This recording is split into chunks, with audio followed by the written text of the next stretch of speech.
మన మాటలు మారట్లేదు, మన పనులు మారట్లేదు అంటే మనకి ఏం లేనట్టు, ఇంకా పశ్చాత్తాపం కలగలేనట్టే, ఇంకా అర్థం కాలేనట్టే. ఏదో అర్థమైనట్టుగా మొహాలు ఎడుతున్నామేమో కానీ అర్థం కాలేనట్టే. అర్థమైనట్టుగా మొహాలు ఎడుతున్నాం.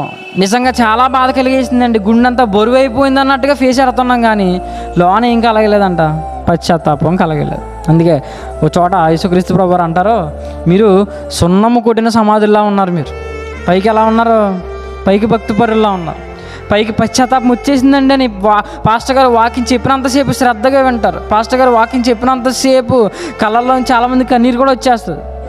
వాళ్ళు చేసిన తప్పులు వారికి గుర్తొచ్చేస్తాయి. కానీ ప్రార్థన అయిపోయిన తర్వాత, వాక్యం అయిపోయిన తర్వాత మరలా ఎలా ఉన్న వాళ్ళు అలాగే మారిపోతున్నారు. మరి అది పశ్చాత్తాపం అవుద్దా అంటే పశ్చాత్తాపం కాదు, అది పాల పొంగు. అంటే కాసేపు పొంగుతారు, కదండి, కాసేపు పొంగుతారు, కాసేపు విలవల్లాడిపోతారు, కాసేపు బాధపడిపోతారు, కాసేపు ఏడ్చేస్తారు.